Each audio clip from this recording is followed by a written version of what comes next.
Todos acharam? Êxodo 15, de 22 a 27.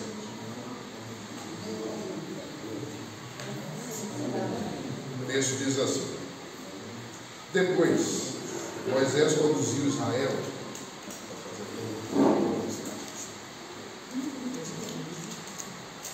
Depois Moisés conduziu Israel desde o Mar Vermelho até o deserto de Sul. Durante 3 dias caminharam no deserto sem água. Então chegaram a Mara, mas não puderam beber das águas de lá, porque eram amargas. Esta é a razão pela qual o lugar chama-se Mara. O povo começou a reclamar a Moisés, dizendo: Que beberemos? Moisés clamou ao Senhor, e esse indicou um arbusto. Ele o lançou na água, e essa se tornou boa. Em Mara, o Senhor lhes deu leis e ordenanças, e os pôs à prova, dizendo-lhes: Se vocês derem atenção ao Senhor, seu Deus, e fizerem o que ele aprova, se derem ouvidos aos seus mandamentos, e obedecerem a todos os seus decretos, não trarei sobre vocês nenhuma das doenças que eu trouxe sobre os egípcios, pois eu sou o Senhor e os cura. Guarda essa parte aí, ó. Eu sou o Senhor e os cura. Depois chegaram a Elim, onde havia 12 fontes de água e 70 palmeiras, e acamparam junto àquelas águas. Normalmente, quando a gente lê esse texto aqui, qual é a primeira coisa que vem à mente quando a gente fala em Mara? Quantos irmãos tem? Água da Mara. Mais o quê? Murmuração. Mais o quê? Você fala Mara na Bíblia? Quando você lê esse texto, o que te vem à mente? Amargura. Amargura. Tristeza, sofrimento. Tristeza. Se eu disser que tem uma outra visão aqui, pouco sabe.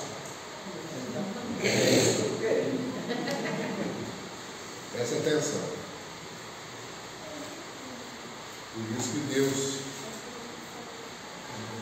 quando Deus, lá no verso 26, ele fala: Se o Senhor, o seu Deus, se vocês derem atenção ao Senhor, o seu Deus, e fizerem o que ele aprova, se deram ouvidos aos seus mandamentos, e obedecer a todos os seus decretos, presta atenção, não trarei sobre vocês nenhuma das doenças que eu trouxe sobre os egípcios, pois eu sou o Senhor e os curo.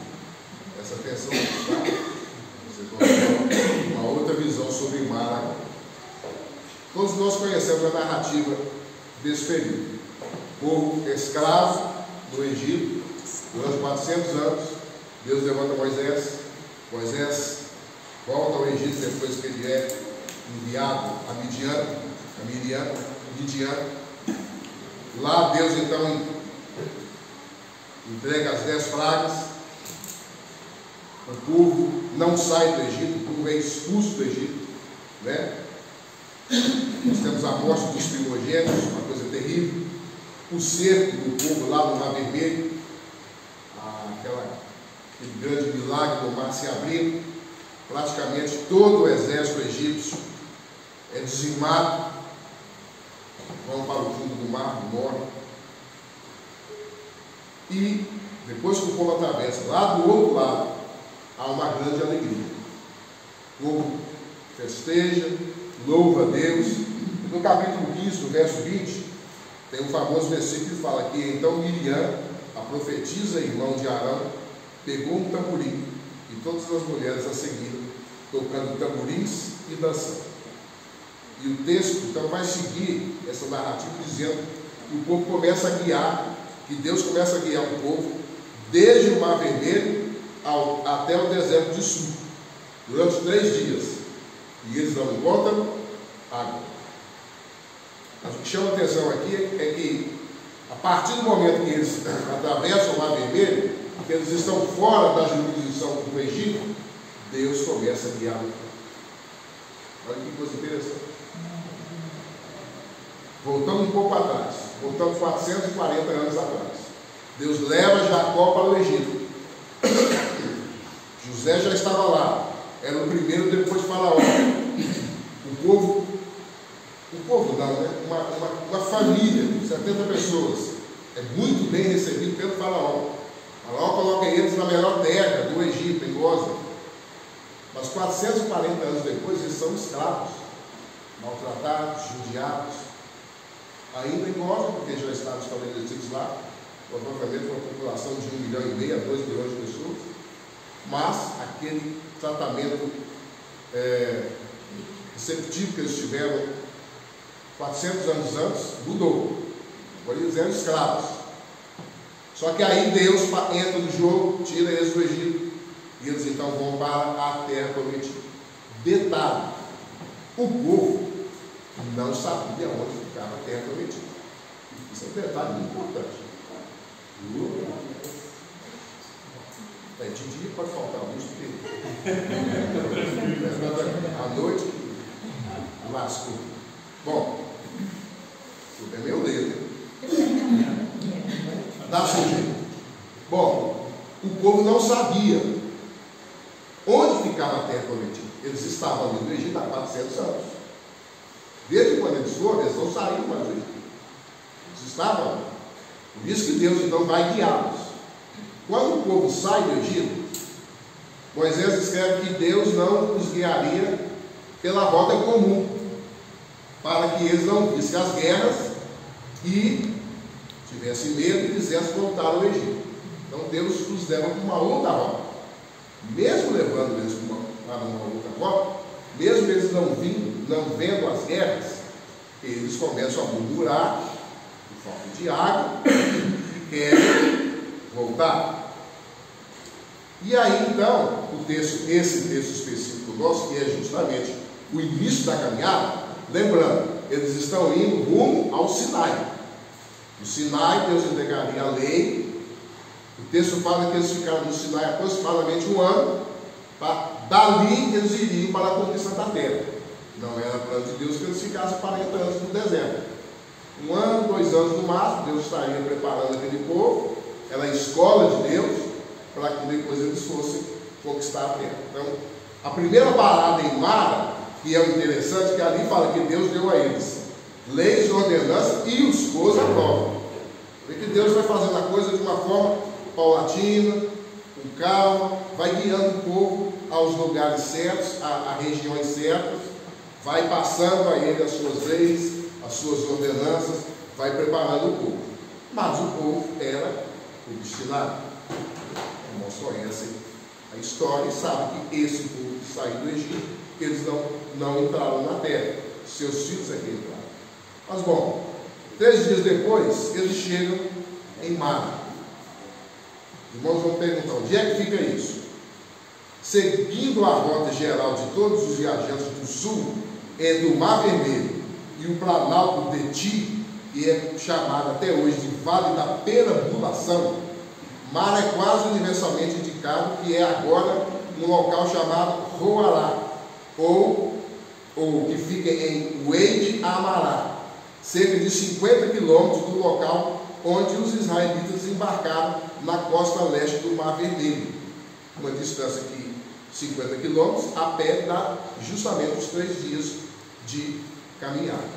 E, pasmo, porque muita gente não sabe disso, essas águas, elas existem até hoje.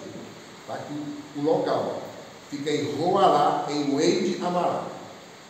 Como que essas águas estão hoje?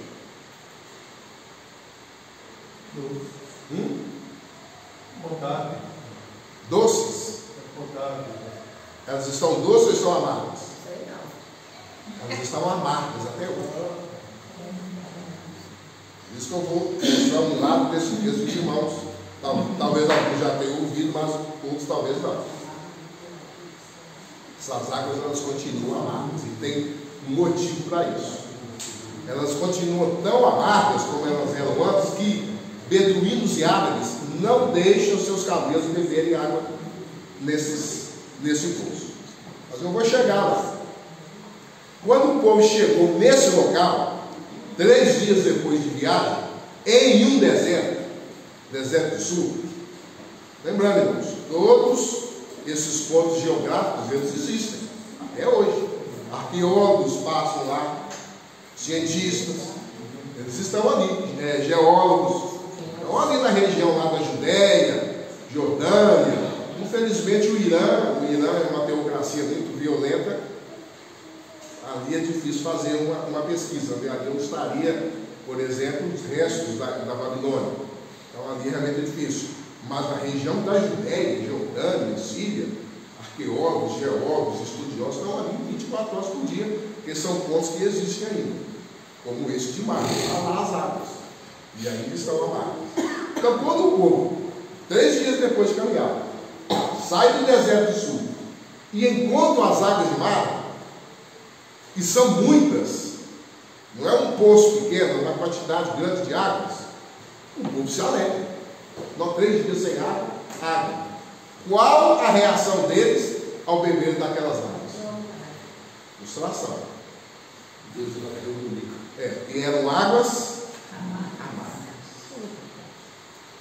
Imagina você beber uma água assim, amarga, insalubre, ou com sabor, 3 dias sem beber. O povo murmura. E aí eu quero fazer uma pergunta. Eu quero que você, como nós estamos caminhando com eles nessa história, eu quero que vocês aqui agora exercitem a sua mente de criança e sejam criativos. Vocês estão ali junto com o povo, 3 dias no deserto do sul, sem água, com sede, chegam em água, bebem a água. Qual é a reação de vocês? Pode falar. Alguém aqui não reclamaria?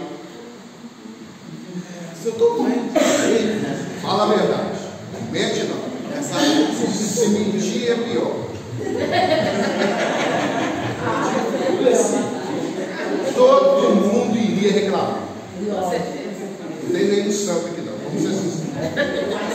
Todo mundo iria reclamar. É muito gostoso a gente estar no período do povo de Israel lá no Egito e a gente mete o pau neles.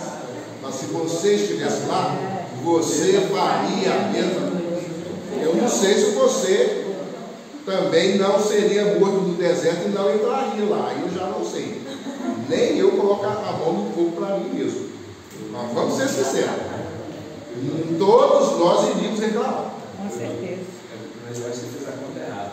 Não é 3 dias. Tem a contar do Egito até o vermelho. Porque sai das praias, você vai pouca água. Aí nesses dias mais uma vermelha. Não são 3 dias no texto. Não, eu digo assim, esse duas iam com a água na cabeça ali, tá. Esse tempo todo, né? Mas assim, vamos deixar a hipocrisia de lado, porque o estado pecaminoso daquele povo é igual ao nosso. É igual ao nosso. Todos pecaram, destituídos estão da glória de Deus. Irmãos, nós também podemos reclamar. É muito fácil, como é que eu digo, ser engenheiro de obra própria. É muito fácil. Então vamos ser sinceros. Se eu estivesse lá, eu iria reclamar. Mas que coisa! Por quê? Não é? Por que, Senhor? Não precisa ir muito longe. É só você lembrar uma frustração sua recente. Uma frustração que você teve agora recentemente.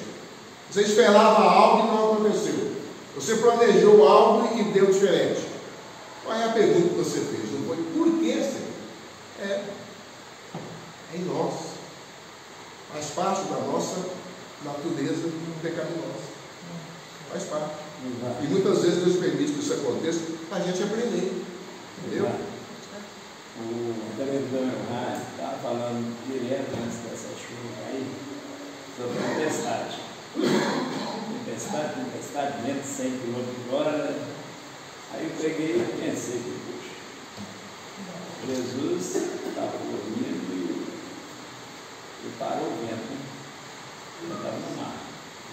Ele estava dormindo. Aí ele falou com o povo incrédulo, né, e falou para o vento parar. E o vento parou. Aí os discípulos Por quem é esse homem que parou até o vento? Ou até o vento obedece. Então, quer dizer, a gente é tão fraco, tão vulnerável, que esquece, né? Eles não tinham Jesus ainda, mas esquece que o mar abriu para eles passarem. Não, É uma coisa muito mais difícil ter, né? eu estou aqui brincando, mas assim, esse povo ele foi muito obstinado. Porque eles viram as 10 pragas e não atingiram eles. Deus falava com Moisés e Arão. Eles viram o mar sendo aberto. Logo após, eles murmuraram. Lógico, nós também fazemos a mesma coisa. Vamos ser hipócritas. Porque a gente é imediatista. Deus nos deu uma bênção aqui agora. Você deu uma caminhada de um dia, você já esqueceu aquilo. Vamos ser sinceros. Mas por que Deus permite que isso aconteça? É a maneira que Deus tem de quê? O texto fala aqui, o que Deus falou? Que em Mara ele deu leis, ordenanças e os pôs à prova. Porque Deus queria, agora era o momento de testar a maturidade deles. Certo? Mas aí vem a pergunta. Então vamos tirar o elefante da sala. Por que Deus levou esse povo a Mara? Depois de 3 dias, essa pergunta. Por que Deus levou o povo a Mara? 3 dias depois deles terem caminhado no deserto, sem água, se Deus sabia que logo após Mara existia Elim com 12 poços de água e 70 palmeiras. Quem é que vai me responder essa pergunta? Como é que chama o lugar? Mara? Mara. Exatamente para pôr a prova, não? Sim, Deus até fala, para pôr a prova. Ou para se revelar a eles, Mais alguém? Eu acho que é para... Ele queria que o povo sentisse o problema e eles deveriam estar esquecendo do Deus vivo, né? Aí foi para ele transformar aquela água, ficar doce, para eles lembrarem de novo que eles não estavam sozinhos. Não seria isso, não? Mais alguém? Tem outra? É só eles para eles mesmos. Eles para eles mesmos. Mais alguém? Acho que facilitação das impurezas do Egito. Porque eu já escutei uma pregação que fala que dentro das águas de Mara. Pá. Você vai entrar lá? É isso aí. Essa daí é estudiosa boy. Essa daí é estudiosa boy. É isso daí mesmo. Mas nós vamos compartilhar com os irmãos. Ela vai pegar sua mensagem. Vai dar spoiler. Senão você pode ficar e pregar. Senta aqui. Vamos lá, em 3 pontos. Por que Deus levou o povo a Mara? Primeira coisa, a trajetória do povo de Deus. Após eles escaparem da escravidão do Egito, lembrando, 400 anos de escravidão. Como que um escravo vive? As piores situações. Apesar do povo ter ficado lá no deserto 40 anos dizendo: ah, quem dera a gente estivesse lá no Egito, lá tinha melão, lá tinha melancia, lá tinha batata, lá tinha água. Mas irmãos, escravidão é escravidão em qualquer lugar. Não existe escravidão boa, não. Escravidão é escravidão. O povo é que era muito obstinado. Então, ao escapar da escravidão do Egito, o povo de Israel passa a ser guiado por Deus no deserto, numa terra prometida, que Deus tinha prometido a quem? A seus antepassados.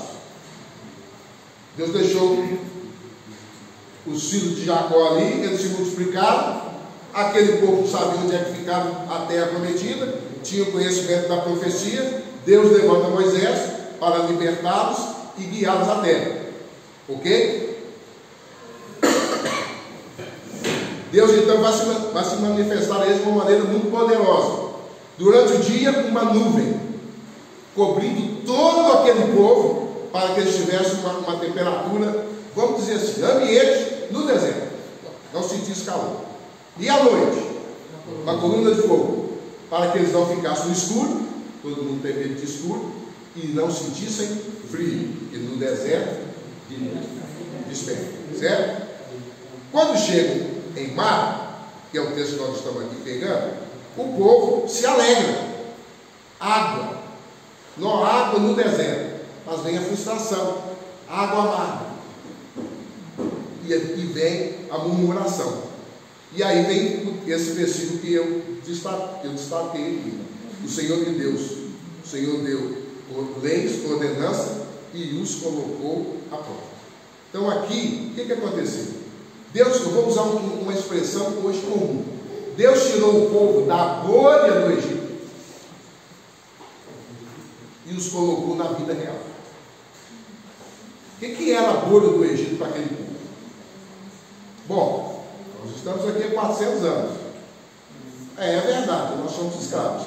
Mas essa terra que a gente mora aqui foi dada ao nosso pai Jacó e é terra boa. A gente sai em casa, a gente cultiva, etc. e tal. O trabalho é duro mesmo. Mas pelo menos a gente tem onde morar e tem o que comer. Se acomodando. Já ouviram?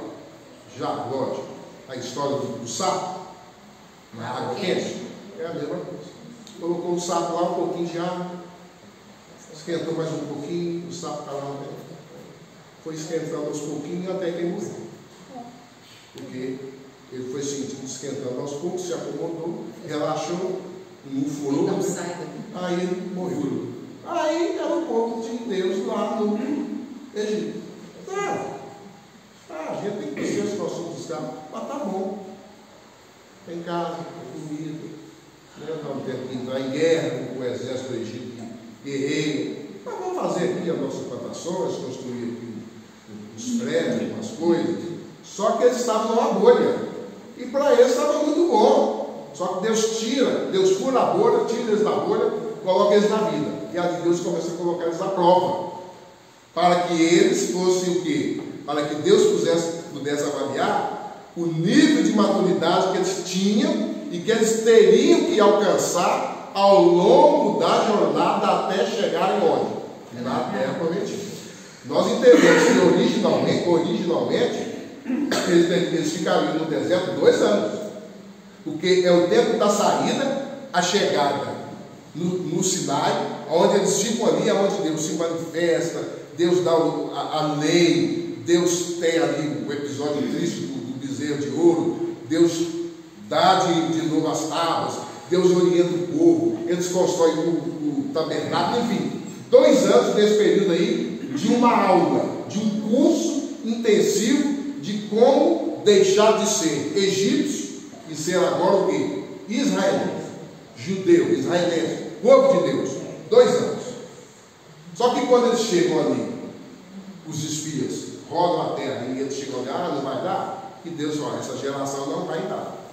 Aí eles ficam mais 38 anos, certo? Mas aqui, Mara tem um ponto muito importante nisso. Muito mesmo. E é o segundo ponto, são as águas amargas. Olha lá. Ao redor da península do Sinai, Deus guiou os israelitas até Mara. Quando eles atravessam o Mar Vermelho, eles vão até Mara, que em hebraico significa mar, onde o povo não pôde beber a água devido ao seu amargor. Primeira coisa que veio, murmuração. O povo que já estava murmurando antes, aqui aumenta a sua murmuração. Por quê? Porque Deus levou o povo para um local onde a água era péssima, horrível. E eu me lembro aqui de Paulo, numa das suas cartas aos Coríntios, aonde os irmãos em Coríntios, eles falam que sua carta é dura porque ele está ausente, mas quando ele está presente, ele é insignificante, ele é desprezível. Olha o nível que estava a igreja. Aqui o povo estava nesse nível. Se Deus aí nos tirou para matar de sede no deserto, não é possível. Ele não abriu o Mar Vermelho. Aí você já não lembra do milagre como com aquela coisa que te envolve. Não, você já começa a cobrar. Mas peraí, ele não fez aquilo, por que ele não pode fazer isso? Que Deus é esse? Mas irmãos, Deus trabalha com propósito. Muitos aqui devem lembrar do estudo que eu dei, né? Uma vida com propósito. 2 anos que eu fiquei aqui dando esse estudo a vocês. Deus trabalha com propósito. Ele não trabalha ao acaso, não. Não foi ao acaso que eles chegaram em Mara. Havia propósito. Quando eu descobri isso, isso aqui foi o que Cláudio deve ter também lido em algum lugar, eu também li, e isso me marcou muito. Porque a visão que eu tinha de Mara era essa. Por quê? O próprio texto explica. Que ali Deus deu a ele leis, ordenanças, e os pôs à prova. Bom, faz sentido. Mas tem algo mais. Sabe por quê? Porque Deus ele é magnífico. O nosso Deus é magnífico. Eu vou dar só um exemplo aqui que poderia ser até um outro estudo. Irmãos, lembram quando o povo, lá em Deuteronômio, Moisés estava revisando a lei com a geração que iria entrar na terra. Toda essa geração aqui de Mara já tinha morrido. Eles já estavam às portas de Jericó. Moisés então vai revisar a lei, a Deuteronômio, vai repetir a lei com aquela geração que iria entrar. Aí ele fala sobre os montes, Gerizim, como é que chamava o outro monte? Esqueci agora. Coração, esqueci. São os 2 montes, o da bênção e o da maldição. E aí, num desses montes, quando eles entram lá na terra, Moisés já estava morto, eles levantam um altar e lá eles escrevem a lei, e no caso, os 10 mandamentos. Ok. Isso há quantos 1000 anos antes de Cristo, chegando até nós, então, acrescenta mais 2000 anos. Em 2023, arqueólogos naquela região, em escavação, descobriram esse monumento. E eles viram as inscrições ali, e a princípio eles não estavam identificando. Irmãos, o hebraico ele teve variações inúmeras ao longo do tempo, mas foram muitas. O hebraico desse período aqui do povo pós-Egito era um hebraico muito arcaico em relação ao hebraico do Antigo Testamento, e o que eles usam hoje é o moderno hebraico, né?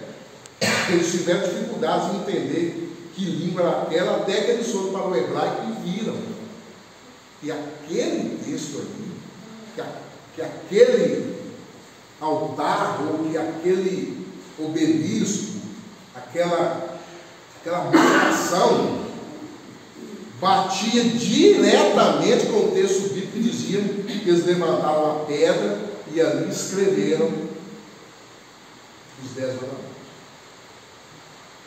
Algo que talvez nenhum de nós pudéssemos imaginar, gente. Essa pedra, com esse tanto de tempo que já passou, já até caiu, já até ruiu. Não, ela está lá. Irmão, Monte Ebal. Monte Ebal. Monte Gerizim e o Ebal. Essa pedra foi descoberta no Monte Gerizim.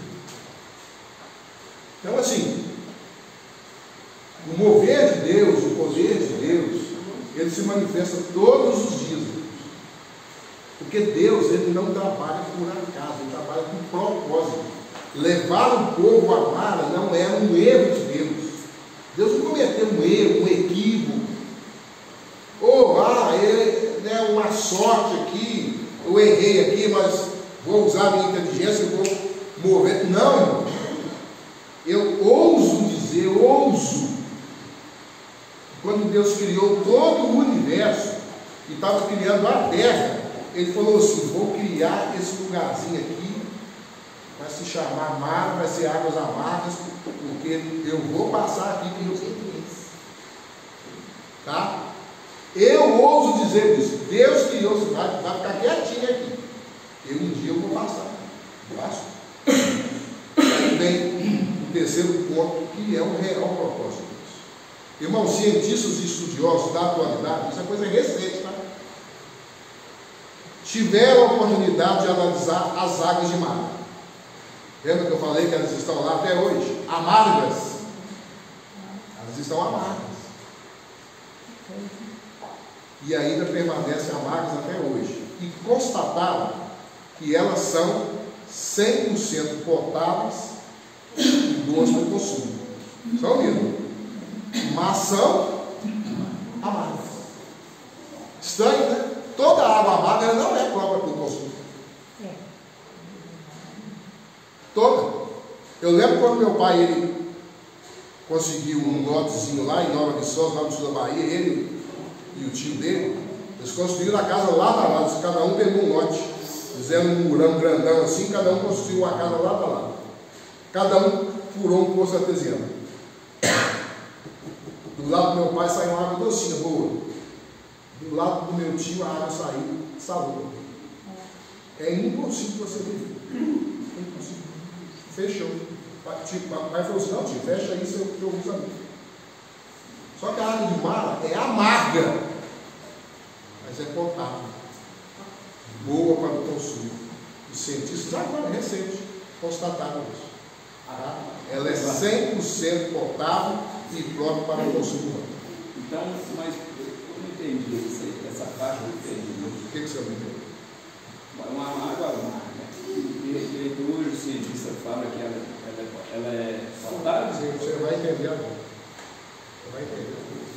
Você lembra que eu falei que Deus, eu ouso dizer que Deus falou assim, eu vou criar esse lugarzinho para o povo aqui.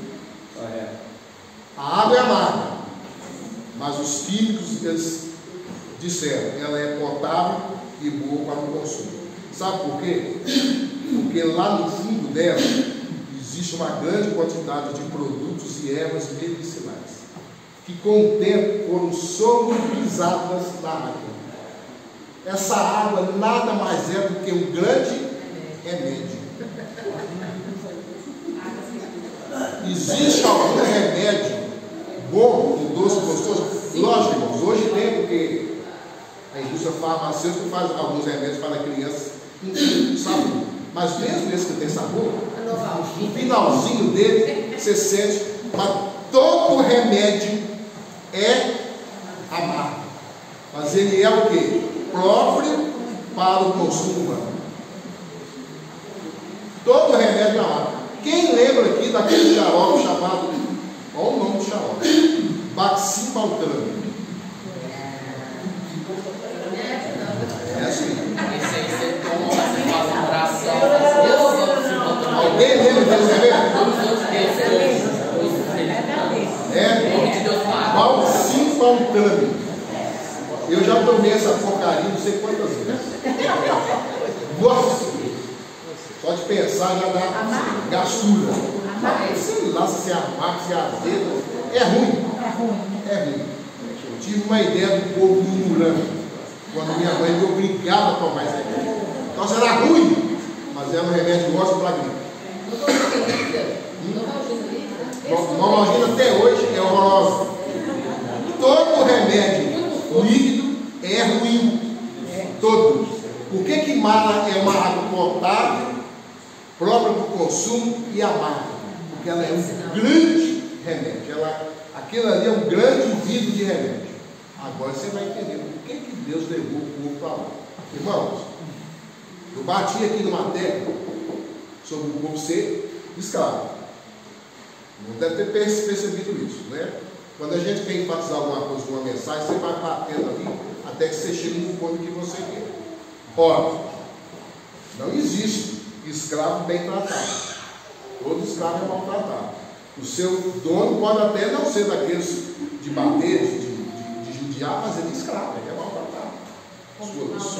Exata. Agora para e pensa. O que o texto falou sobre a escravidão no Egito? Mudou o faraó e não conhecia a história de José. O que ele fez com o povo de Israel? Escravidão. E escravidão pesada. Vocês vão construir aqueles grandes monumentos.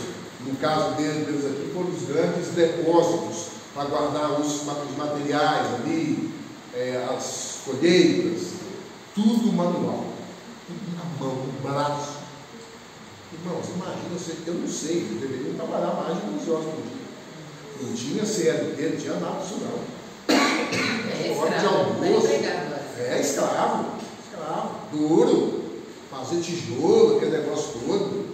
Você vê que quando Moisés vem, e faz o primeiro milagre, né? Depois o que o faraó fala? Ó, não dá palha para esse povo, eles vão pegar palha, vão fazer tijolo e vão construir, e a roda não vai mudar.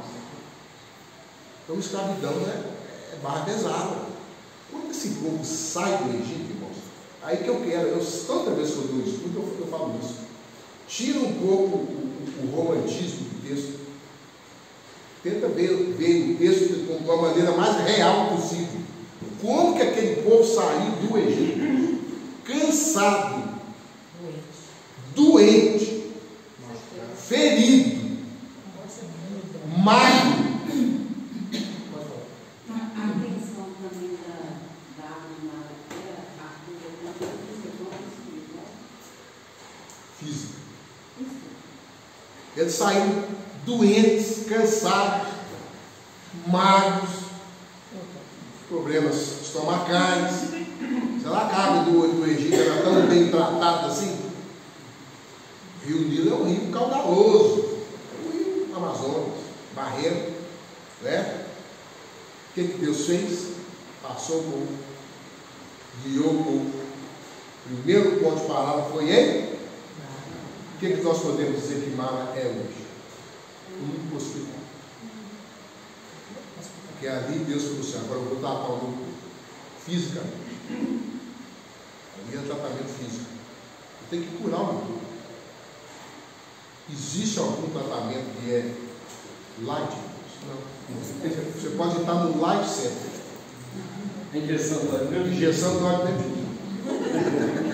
Injeção do óleo dentro. Injeção, soro na veia, a comidinha é fraquinha, né? Não tem aquele temperinho.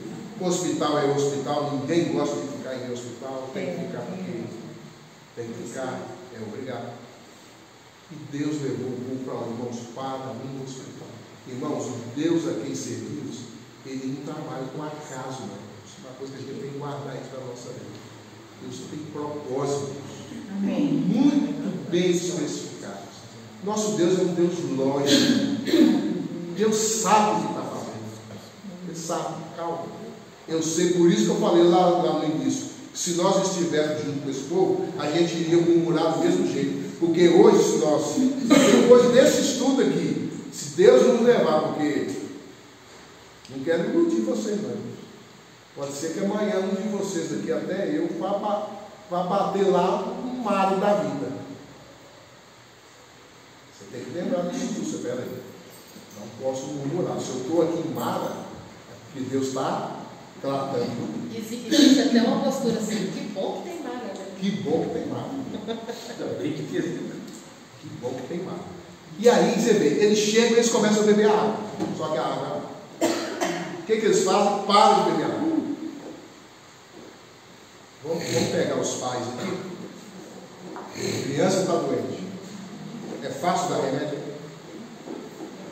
Não, meu filho, é gostoso. O que ele faz? Vai lá para o posto do estado, onde aplica a injeção, senta lá. A cada 10 crianças que chegam, 11 berram, choram, rolam no chão, faz espetáculo. Além dos pais que choram. Tem alguns pais que também choram. Por quê? Filho, é só uma picadinha. Tem que ser. O povo não aceitou isso. Não. Por que Deus fez a água ficar pautada? Para eles tomarem, né? Eles tinham que tomar. Eles tinham que tomar aquele. É o açuquinha de hoje. É o açuquinha de hoje, ou então não toma que o papai te dá um suquinho depois. Esse xarope que eu tomava, eu tinha geriza dele. Minha mãe era bem dura, meu pai já era mais. Não, toma, tem um suquinho aqui, toma e bebe o suquinho. Tudo. Mas ainda assim ficava aquele gosto, só saúde. Mas como Deus é um pai assim, transcende o nosso entendimento, os primeiros que beberam água, beberam o remédio em estado puro. Aqueles mais afoitos, né? Beberam em estado puro. Aí choraram, aquela coisa toda. Bebe não. Mas aí Deus falou assim: Moisés, pega aquele galo ali, joga, a água vai ficar boa. Mas eles beberam. que é uma coisa que eu já falei aqui em outros estudos, né? Deus não muda de ideia. Tá? Eles beberam. Deus fez a água ficar boa, mas assim, beberam. Eles beberam. Querendo ou não, o filho não bebe remédio. Querendo ou não, bebe. Ah, não vou tomar injeção. Vai tomar. Um segura a perna, o outro segura o braço. Toma injeção.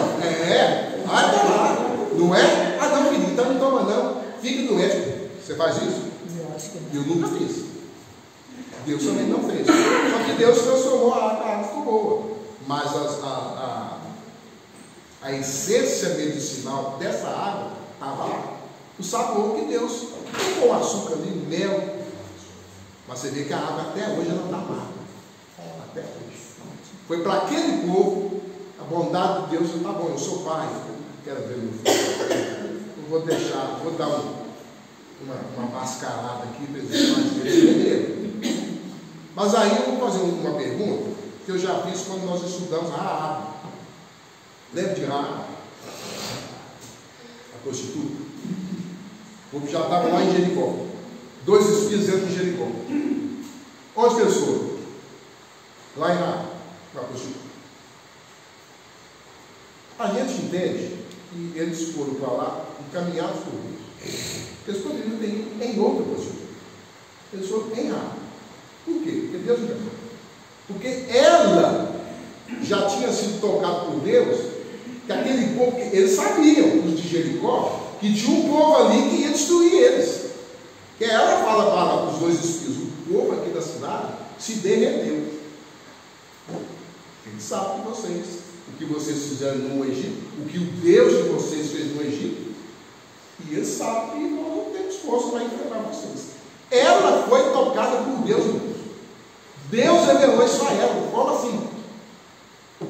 Alá Jó, Alá Melquisedeque. Deus revelou a ela assim, ó, não foi ninguém lá não. Deus sacou o coração dela, ela vendo aquele povo ali, aquele monte de gente, aquele povo é de Deus. Meu Deus do céu, e agora? Nós vamos morrer. O que Deus faz? Vai não, filho. Eu revelei a você. Mandou os 2 espias lá. Ela recebeu para ele. Quer dizer, a fome com a vontade de comer. Aí ela entrega toda a informação que eles precisavam. Só que aí eles pensaram, tem gente estranha aí na cidade. Como que eles perceberam isso? Talvez pelo modo de falar, a roupa um pouco assim, tem gente estranha aí. Aonde eles foram? Vão nas casas de prostituição, nos quartos. Quando eles chegam em Raab, os homens estavam escondidos lá. O que ela faz? Eles realmente estiveram aqui, mas já foram embora. Ela mentiu. Ela protegeu os espias. Pergunta: Deus precisava que Raab mentisse para proteger os seus espias? Deus precisava que Rebeca enganasse Isaac para que Jacó recebesse a bênção? Era só deixar Deus agir. O que Deus iria fazer? Não sei. Mentiu. Então, essa parte da história para nós. Talvez lá na eternidade o Senhor pode me tirar uma dúvida? E se Raab não tivesse mentido, como é que o Senhor ia tirar os 2 espíritos de lá? Se Deus não responder, eu iria fazer isso, mas Raab mentiu. O que Deus iria fazer aqui em Mara se o povo não tivesse reclamado? Ele teria feito muito mais coisas. Talvez até no início eles beberiam a água amarga. Depois Deus, aí é uma conjectura minha, tá? Eu gosto de conjecturar. No início Deus iria beber, o povo iria beber a água amarga. E Deus só olhando. Se ninguém tivesse murmurado, assim, não, a água é amarga, mas vão beber. Deus falou assim, calma, deixa eu transformar essa água aqui. Talvez já estivesse até nos planos dele, mas o povo murmurou. Deus falou assim, então tá bom, deixa eu colocar essa água boa para vocês beberem. E vocês vão ter que beber e eles beber. Muitas vezes, irmãos, a gente atrapalha a ação de Deus em nossas vidas. Por medo, por dúvida, por pressa. Eu dei um estudo aqui quinta-feira no grupo de oração. falando sobre Saul. Falando sobre Saul. Quando Saul estava lá no meio das bagagens, coitado de Saul. Saul era um menino, gente. A gente também gosta de meter o pau de Saul, mas Saul é um personagem chave da transição entre o período do juízo para o período da monarquia. Ele foi o primeiro rei que Deus escolheu. Ele é um personagem chave. Ele era um homem de Deus, um homem temente a Deus, que infelizmente se perdeu ao longo do caminho. Mas ele era um homem de Deus. Ele era um jovem. Apesar de muito alto, bonito, diz que os homens mais altos batiam no ombro dele. Olha o tamanho desse homem, diz que ele era muito bonito. Mas ele era tímido.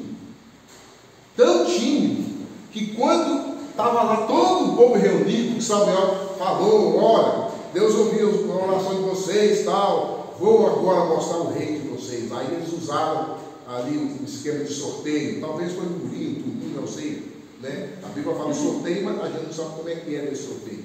Aí escolheu a tribo de Benjamim. Aí está a tribo de Benjamim, a tribo de Benjamim, aí veio o clã, tal, aí veio a família de Quis, dentro da família, Saul. Aí eles olharam, cadê ele? Ele estava escondido, lembra da história?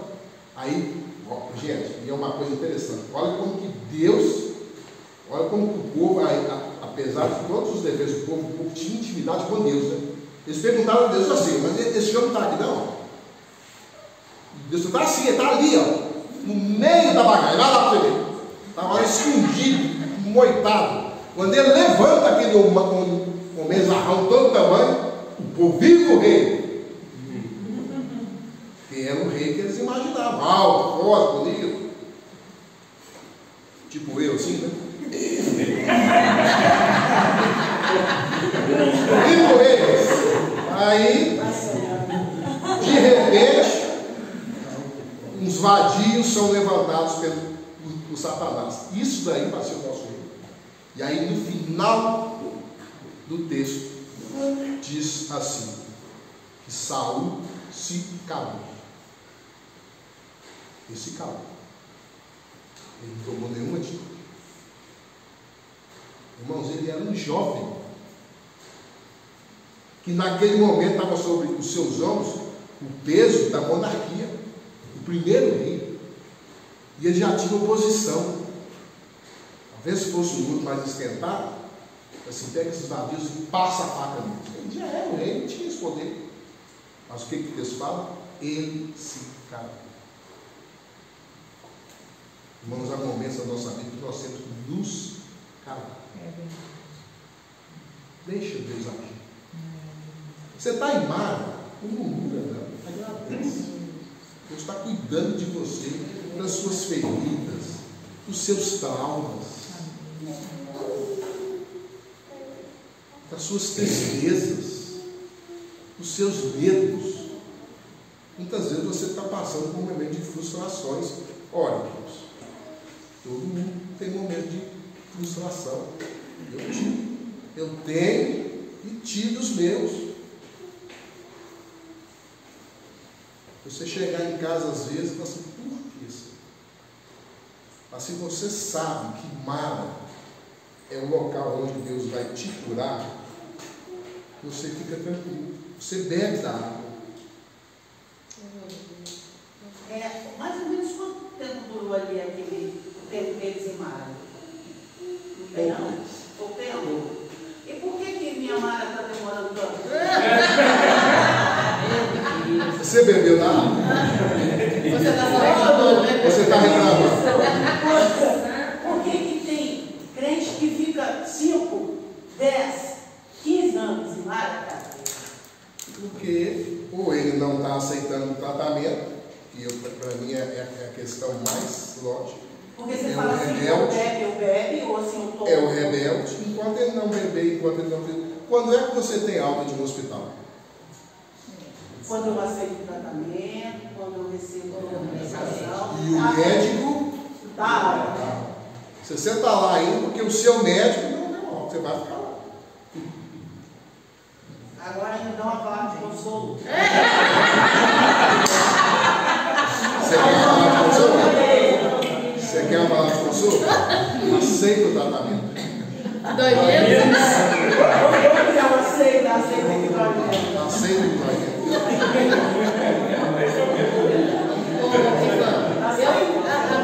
O que eu entendo é que todos nós passamos por vários processos de cura, não é um só. Então, Mara, ela volta na vida da gente de tempos em tempos e volta mais profundo, porque a tendência é que a gente, a princípio, vá amadurecendo. Então, às vezes, vai ficando mais profundo o tratamento. Então, não tem jeito diferente. Nós vivemos em Mara a vida aqui hoje. A prova de que nós, vira e mexe, voltamos em Mara, é que a Mara bíblica, ela não está lá até hoje. Você vê que a maioria aqui, quando eu perguntei, a água continua doce ou amarga? Eu falei, não, está doce, não, já está amarga. Então, o propósito dessa água aqui, geograficamente falando, que eu brinquei, né? Deus fez com esse propósito. Ela existe até hoje. E ela é amarga até hoje. Aí os cientistas, os químicos, falam, lá mesmo negócio. A Bíblia não fala que ela não foi feita doce? Só que eles dizem, não é água, é remédio. Não me pergunte como, porque eu não sei. Eu não sou químico, eu não sou farmacêutico. Deus fez, eu aceito. Não entendo.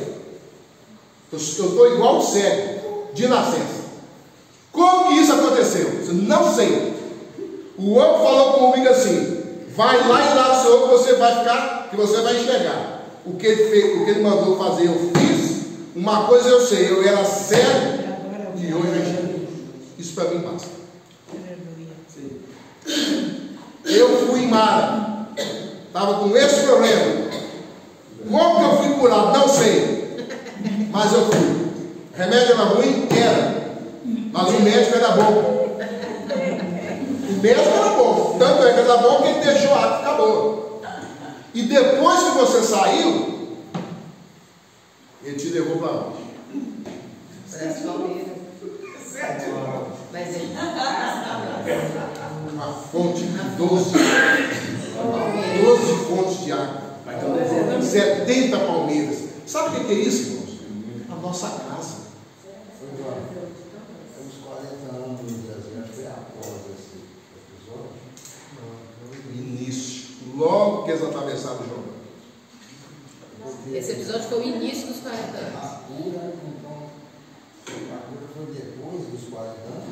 No início. Pois é, então Deus curou os que estavam judiados, né? Para Caminhar. Deus curou eles, levou eles nesse hospital para curá-los de suas feridas e prepará-los para a jornada que eles teriam pela frente. os 40 anos. 40 não, seriam 2. Seriam 2 anos. Pelo pecado deles de terem reclamado quando eles foram com os espiões, que Deus aumentou para 38, ficaram 40 anos. A moral da história, a cura para eles. Ficarem ali no deserto os 2 anos, que era o plano inicial de Deus, receber a lei eram 2 coisas: a cura, permanecer no deserto e depois enfrentar a batalha para conquistar. Essa cura tinha sentido. Dinheiro, lógico.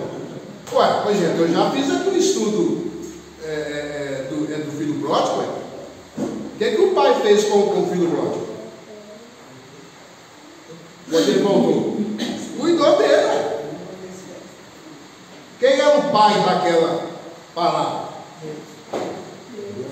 Quem era o filho pródigo? O que Deus fez? Curou, tratou. Tem que dar um banho nele, cortar aquelas unhas sujas, imundas, deu remédio para ele.